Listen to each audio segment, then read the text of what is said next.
Welcome, ladies and gentlemen, to 3 Minutes of Awesomeness, brought to you by the I Choose Awesome YouTube channel. My name's Benjamin Selbyhill, and I choose awesome. Now, how'd we go with those evaluations last week?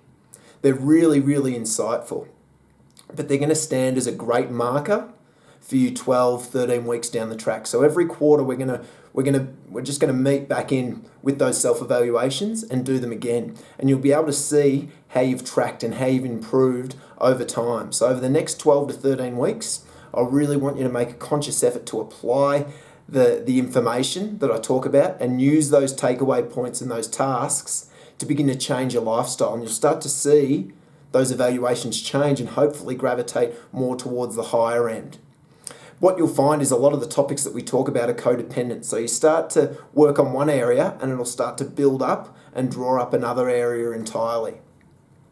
With that being said, this week's topic is one that's a pretty big hot button for a lot of people. We're talking food.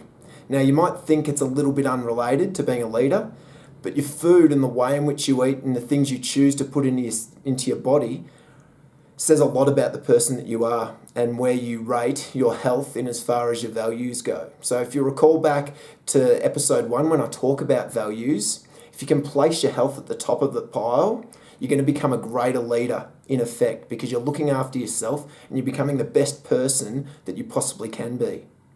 Think about it. If you're fueling yourself on garbage, how effective are you going to be in your day-to-day processes? Not very effective. So this week's task, we're going to focus on 5 principles that I want you to try and apply over the course of the week. The first principle is drink more water. So 2 to 3 litres per day, regardless of who you are. Work on that, hit that target every day. Secondly, we're going to start to build our metabolism.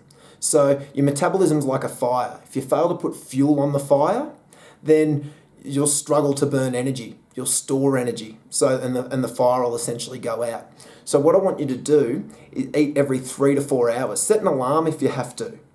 Then on that notion, ensure that you're having 5 to 6 smaller meals per day. So you're constantly feeding your metabolism and you're not allowing your body to slip into starvation mode where it starts to hoard and store fat, because that's what it does. Your fourth port of call is to eat protein at every meal, because that'll give you the sense of feeling satisfied.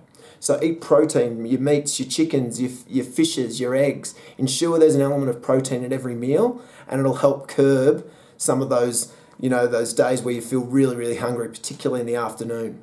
Then lastly, have a cheat day. So have a day where you eat whatever it is you want, whatever it is you're craving. Don't try and push, 7 days through continuously of sticking to those principles. Otherwise, you'll go mentally insane. It's just as much a mental relief as anything. With that being said, ladies and gentlemen, I wish you luck. Choose awesomeness in all that you do for the week to come. If you haven't already, subscribe to our YouTube channel.